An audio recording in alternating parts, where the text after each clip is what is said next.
Good evening, everybody. This is part 2 of mission statements. Developing your personal mission statements from Kareem Canston. But I just want to welcome you once again. I know part 1, we went over and we defined what is a mission statement and why is it important to have a personal mission statement. To clarify once again what a mission statement is, it's a formal written statement for the purpose of a company or organization, but for you, it's a personal mission statement. Why should Nike? Why should Citibank? Why should Citicorp? Why should Bank of America? Why should Ford and General Motors have a mission statement, but you don't have one? Also, a mission statement is a assigned, self-imposed duty or task. As a lot of people know, missions in reference to sending out, people in a nonprofit or other organizations like a church, where we say, you're a missionary. Your mission is to go and serve people in Haiti and in Ghana or in Liberia. But what is your mission? What is your purpose? And so part 2 tonight, we're going to talk about goals and why are goals very, very important to your mission statement. There's a thing in reference to goals where it says that goals should be SMART.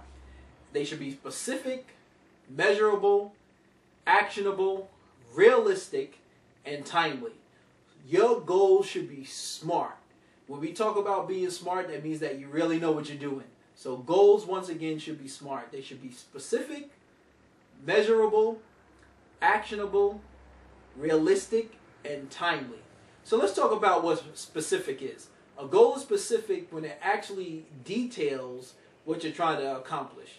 Like, for instance, my goal is to finish college this year. All right? That is specific. Now, if you say my goal is to finish college, it's not specific. It just means that, you're going to finish college one day. But it should be specific as my goal is to finish college in December of 2011. So goals need to be specific. Now let's talk about measurable. All right? How do you measure that your goal is actually being achieved or not achieved? So one thing you can do is actually put a measurable thing on your goal. So for instance, we as an organization, our goal is to have 98% non-return rate on our goods. So that means when your goods and services go out the door, that they don't return to you. Only 2% of your goods and services return to you. All right? So you want to have a return rate of only 2%. So 98% of the goods and services that go out the door, or what you provide for your people, actually stay out there. They're one time, they never come back. Let's talk about this actionable thing. Goals should be actionable. How can a goal be reached if you don't have action to it? So your goal should have some action for it. So for instance, as an organization, we want to actually meet 5 out of the 10 of our goals by the second quarter. Goals need to be actionable. Also, they must be realistic. So come on now. If you don't have a goal that's realistic, then it's not a goal.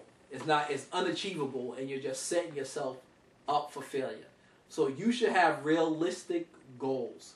So let's go back to that thing about college again.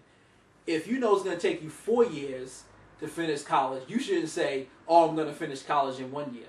You should have a goal that says that I will finish college in 4 years, because it's going to take you that long to finish it. They should be realistic. Also, you should have timely goals. You really need to put a time frame together for a goal. I tell people you should have a 1 year, 5 year, 10 year, 15 year, 20 year goals set in place. They must have time frames to them. That is a way that you actually can understand what these goals are. So remember, your goals need to be SMART, specific, measurable, actionable, realistic, and timely. The other thing that I briefly want to talk to you about tonight is also your skills and your abilities in reference to your mission statement. They play a very important part in your purpose. And so it's very, very important to understand that you should understand your skills, abilities, and your experience, because they play a very, very big part in who you are. and they actually will be able to help you to craft your personal mission statement. In part 3, we're going to talk about how do you put these skills together on a template, on a sheet, and hopefully, I'll show you a slide also about SMART goals and why they're important. So let's get it together, people. Put these goals in place, make them SMART. Let's get it done. You will accomplish your mission. Thank you for listening to me tonight. Kareem Canston from Canston.com. Look me up, www.kanston.com. Thank you, and God bless.